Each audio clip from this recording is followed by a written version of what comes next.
Hello students, हम लोग inclusive education subject के अंदर पढ़ रहे थे national policy for person with disabilities 2006 in reference of inclusive education.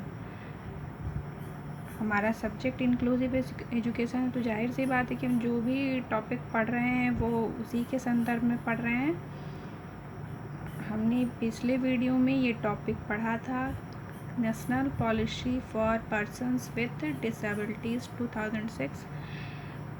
इसके ऑब्जेक्टिव के अंतर्गत हमने कुछ पॉइंट्स को डिस्कस किया था और कुछ पॉइंट्स जो हैं हमारे वो रह गए थे, जो कि हम लोग इस वीडियो में कवर करेंगे। तो स्टूडेंट्स, हमने पिछले वीडियो में पढ़ा था कि डिसेबल्स पर्सन के लिए जो राष्ट्रीय नीति 2006 लाई गई, उसका मुख्य उद्देश्य था कि जो हमारे संविधान के द्वारा प्रत्येक नागरिक को अधिकार और कर्तव्य बताए गए हैं, दिए गए हैं, वो ये डिसेबल्स पर्सन को भी प्राप्त हो सकें, वो भी उसी प्रकार का जीवन जी सकें, समाज में उसी प्रकार से रह सके जैसे कि एक सामान्य नागरिक रहता है। और इसके लिए इस नीति के द्वारा कुछ नियम लाए गए, कुछ रूल्स बनाए गए, जिसके द्वारा उनको समानता का अधिकार प्राप्त कराया जा सके और समावेशी शिक्षा की अवधारणा को भी फुलफिल किया जा सके। कहने का मतलब यहाँ ये है स्टूडेंट्स कि सिर्फ कोई नियम बना देने से, कोई रूल बना देने से वो रूल लागू नहीं हो जाता है। नियम को बनाने के साथ साथ उसको लागू करने के लिए, उस नियम को, उसका प्रभाव हो, उस नियम को लागू करने के लिए प्रयास करने पड़ते हैं। तो जो भी हमारे संविधान ने नियम हमारे लिए बनाए हैं, हमें अधिकार दिए हैं, सिर्फ उन अधिकारों को बना देने से वो सबको प्राप्त नहीं हो जाएंगे। उसके लिए हमें खास करके डिसेबल्स पर्सन के लिए हमें विशेष प्रयास की ज़रूरत है। तो हमने इस नीति के अंतर्गत कुछ इसके उद्देश्यों के अंतर्गत कुछ पॉइंट्स को पढ़ा था, जैसे barrier free environment, women with disabilities, issue of disability certificates, promotion of NGOs, collection of record of PWDs। यहाँ तक के पॉइंट्स, ये 5 पॉइंट्स हमने पिछले वीडियो में कवर किया था। अब इसके आगे के पॉइंट्स को हम लोग इस वीडियो में कवर करेंगे। तो चलिए स्टूडेंट्स, देखते हैं कि राष्ट्रीय नीति जो है दिव्यांग या डिसेबल्स पर्सन या PWDs के लिए जो राष्ट्रीय नीति बनाई गई थी 2006, उसके कुछ और जो मुख्य उद्देश्य थे वो क्या थे, उसको आगे बढ़ने से पहले हम पीछे के इन 5 पॉइंट्स को एक बार शॉर्ट में रिवाइज कर लेते हैं। बैरियर फ्री एनवायरनमेंट, इस नीति का सबसे मुख्य उद्देश्य था कि डिसेबल्स पर्सन को बिल्कुल बाधाओं से मुक्त वातावरण प्रदान किया जा सके, जिससे कि वो विकसित हो सकें, पढ़ सकें, जीवन के प्रत्येक क्षेत्र में आगे बढ़ सकें। उनके लिए इस प्रकार का वातावरण, इस प्रकार का इन्वायरमेंट तैयार किया जाए कि उन्हें किसी भी अपने कार्य को करने में या जीवन के किसी भी कार्य को करने में किसी भी प्रकार की बाधा ना उत्पन्न हो। उनके लिए उनकी ज़रूरत और आवश्यकता के अनुसार वातावरण का निर्माण किया जाए। वुमेन विथ डिसेबिलिटीज़, ऐसी महिलाएं जो डिसेबल हैं, डिसेबिलिटीज़ का शिकार हैं, उनके एजुकेशन, उनके रिहैबिलिटेशन, उनके विकास के लिए और उनको शोषण से मुक्त करने के लिए विशेष व्यवस्था की जाए, ऐसा इस नीति के अंतर्गत कहा गया। इशू ऑफ डिसेबिलिटी सर्टिफिकेट्स, जो डिसेबल्स पर्सन हैं उनको डिसेबिलिटी सर्टिफिकेट बिना किसी बाधा के, कम समय में, बिना किसी असुविधा के आसानी से प्राप्त हो सकें, इसके लिए सरकार द्वारा भी निर्देश जारी किए गए हैं कि डिसेबल्स पर्सन को बिना असुविधा के कम समय में जल्दी से जल्दी डिसेबिलिटी सर्टिफिकेट्स प्रदान किए जाएं। इसका जो प्रोसेस हो वो इतना टिपिकल या इतना कठिन ना हो कि उनको वो महीनों सिर्फ चक्कर ही काटते रहें, उन्हें आसानी से और कम समय में ये सर्टिफिकेट प्राप्त हो सके। प्रमोशन ऑफ NGOs, इस क्षेत्र में जो NGOs नॉन गवर्नमेंट जो ऑर्गेनाइजेशंस होते हैं जो कि सोशल प्रॉब्लम्स को लेके वर्क करते हैं, तो कुछ एनजीओज़ जो थे वो बहुत अच्छा वर्क कर रहे थे, तो सरकार ने उनको फंडिंग की, उनको फंड प्रदान किया ताकि वो और अच्छा काम कर सके और उनकी हेल्प ली डिसेबल्स पर्सनस को डेवलप करने में, उनको विकसित किया, उनको बढ़ावा दिया। तो इस नीति के अंतर्गत यही कहा गया कि ऐसे एनजीओज़ को प्रमोट किया जाए, ये इस नीति का एक मुख्य उद्देश्य हो। कलेक्शंस ऑफ रिकॉर्ड ऑफ पीडब्ल्यूडीज़, किसी भी समस्या, किसी भी प्रॉब्लम के सॉल्यूशन में उससे संबंधित रिकॉर्ड का महत्वपूर्ण स्थान होता है।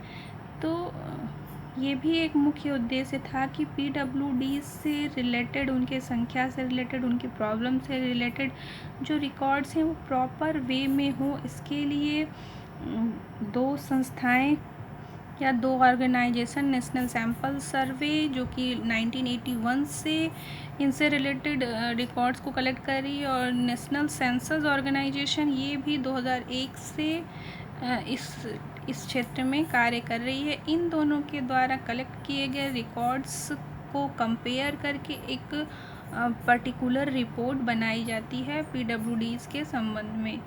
आइए हम अब आगे के पॉइंट्स को देखते हैं। जो इसका अगला ऑब्जेक्टिव था इस नीति को लाने का, वो था पीडब्ल्यूडीज़ को सोशल सिक्योरिटी प्रदान की जाए, सामाजिक सुरक्षा प्रदान की जाए। इसके लिए क्या क्या किया गया सरकार की तरफ से? उनको टैक्स में रिलीफ दिया गया ताकि उनके ऊपर से जो इकोनॉमिक बर्डन है उनके ऊपर वो कुछ कम किया जा सके। साथ ही उनको अनएम्प्लॉयमेंट अलाउंसेस और डिसेबिलिटी पेंशन्स भी दिए जाने का प्रावधान किया गया। मतलब कि ऐसे डिसेबल पर्सन जो किसी भी तरह के रोज़गार में नहीं है, उनको अनएम्प्लॉयमेंट अलाउंस दिया जाए और या फिर उनको डिसेबिलिटी पेंशन प्रदान की जाए। इस प्रकार की व्यवस्था सामाजिक सुरक्षा के उद्देश्य के अंतर्गत उनके लिए की गई। तो इस नीति का को लाने का एक अन्य जो अगला मुख्य उद्देश्य था वो था रिसर्च, यानी कि शोध कार्यों को बढ़ावा देना। शोध का अर्थ होता है बार बार खोज करना। किसी भी समस्या से संबंधित अगर हम लगातार बार बार खोज करते रहते हैं तो उस क्षेत्र में नित्य नए, रोज़ नए हमें जानकारियाँ प्राप्त होती हैं, हमारे पास समस्या के नए समाधान आते रहते। तो रिसर्च एंड डेवलपमेंट इस पॉइंट के अंतर्गत, इस उद्देश्य के अंतर्गत सरकार द्वारा पीडब्ल्यूडी से संबंधित रिसर्च को बढ़ावा देने का कार्य किया गया।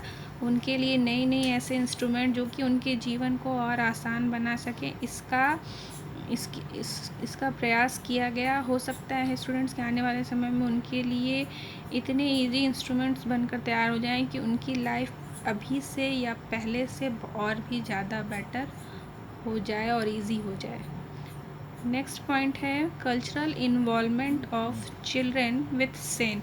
सेन का अर्थ होता है स्टूडेंट्स स्पेशल एजुकेशन नीड, मतलब कि ऐसे पर्सन जिन्हें कि स्पेशल एजुकेशन की आवश्यकता है। तो ऐसे बच्चों को जो कि स्पेशल एजुकेशन नीडेड हैं, उनके लिए उनको कल्चरल इन्वॉल्वमेंट उनकी बढ़ाना, ज़्यादा से ज़्यादा सांस्कृतिक कार्यक्रमों में या कल्चरल इवेंट्स में उनको पार्टिसिपेट कराना, जिससे कि उनका साइकोलॉजिकल और सोशल डेवलपमेंट हो सके और वो अपने आप को दूसरों से कम ना समझें। उनके अंदर इस प्रकार की फीलिंग हो कि हम भी समाज के लिए, हम भी ज़रूरी हैं, फैमिली के लिए, समाज के लिए, और हम किसी से पीछे नहीं हैं। इस प्रकार की उनके अंदर भावना का विकास किया जा सके।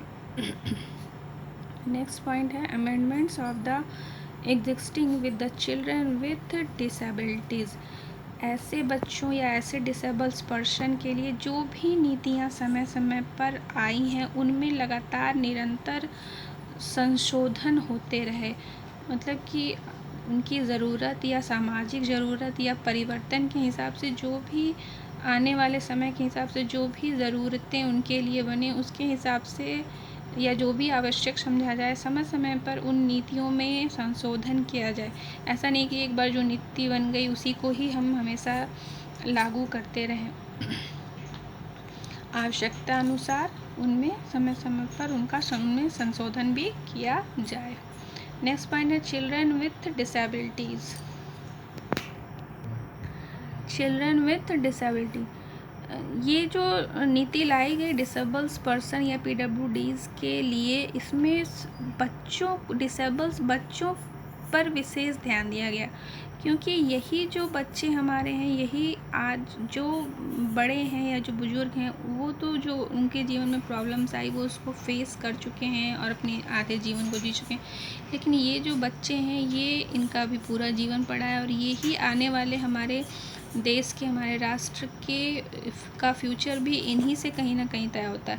तो इस नीति में बच्चों पर बहुत ज़्यादा फोकस किया गया और उनके लिए अच्छी शिक्षा और डेवलपमेंट या उनके प्रति ज़्यादा अटेंशन, स्पेशल अटेंशंस को रखने की बात कही गई, यानी कि ऐसे डिसेबल्स बच्चों के लिए विशेष व्यवस्था की जाए, विशेष उनकी शिक्षा की व्यवस्था की जाए अकॉर्डिंग टू हर नीड। बच्चों पर विशेष ध्यान दिया गया। हमारा नेक्स्ट और लास्ट पॉइंट है स्टूडेंट्स, प्रिवेंशन ऑफ डिसेबिलिटी। किसी भी समस्या को दूर करने से ज़्यादा या उस समस्या से लड़ने से ज़्यादा अच्छा ये तरीका होता है कि हम उस समस्या को आने ही ना दें, हम उस बीमारी को होने ही ना दें। इसी तरह से डिसेबल्स पर्सन या डिसेबिलिटीज़ नामक समस्या के लिए भी सबसे अच्छा उपाय यही है कि हम ऐसा प्रयास करें कि डिसेबल्स पर्सन की संख्या कम से कम हो। इसके लिए सरकार द्वारा इस नीति में यह उद्देश्य रखा गया कि डिसेबिलिटीज़ से बचाव को सबसे ज़्यादा प्रेफर किया जाए, ज़्यादा से ज़्यादा ये प्रयास किया जाए कि ऐसे डिसेबिलिटी लोगों में होने ही ना पाए। और इसके लिए कुछ उपाय जिन पर विशेष ध्यान दिया गया, सबसे पहला awareness programme such as pulse polio and road safety. एक समय था जब हमारे देश में पोलियो नामक बीमारी से ग्रसित बच्चों की संख्या बहुत अधिक थी, तो इसके लिए पल्स पोलियो प्रोग्राम चलाया गया और एक्सीडेंट भी बहुत होते, तो इसके लिए रोड सेफ्टी संबंधी रूल्स बनाए गए और जब स्पेशल इन पे फोकस किया गया तो इस समस्या को जड़ से, आज की डेट में हमारे देश में पोलियो बिल्कुल लगभग हम कह सकते हैं कि जड़ से मिट चुका है। और जो एक्सीडेंट्स, जो रोड सेफ्टी नहीं होने की वजह से जो पहले एक्सीडेंट होते थे, उनकी संख्या भी अब पहले से काफ़ी कम हो चुकी है। डिसेबिलिटीज़ से बचाव के लिए एक बहुत अच्छा सुझाव ये है कि जो प्रेग्नेंट महिलाएं हैं उनका ड्यूरिंग प्रेगनेंसी और आफ्टर प्रेगनेंसी विशेष ध्यान रखा जाए, उनके खान पान, उनकी हर चीज़ का विशेष ध्यान रखा जाए, जिससे कि जो पैदा होने वाले बच्चों में जो डिसेबिलिटीज़ होने की जो संभावना रहती है उसको ज़्यादा से ज़्यादा कम किया जा सके। तो स्टूडेंट्स, इस उद्देश्य के अंतर्गत ये कहा गया कि डिसेबिलिटी से लड़ने से अच्छा है कि हम ऐसे उपाय करें कि डिसेबल्स पर्सन की संख्या या डिसेबिलिटीज़ की संख्या को ही कम किया जा सके या डिसेबिलिटीज़ को ही रोका जा सके। तो ये लास्ट पॉइंट था स्टूडेंट्स इस टॉपिक के अंदर। तो इस टॉपिक के अंदर इसके ऑब्जेक्टिव्स के अंतर्गत हमने टोटल 11 पॉइंट्स को डिस्कस किया। आप पिछले वीडियो और इस वीडियो, दोनों वीडियो को मिलाकर इस पूरे टॉपिक को कवर करेंगे और अच्छे से इसका नोट्स बनाएंगे।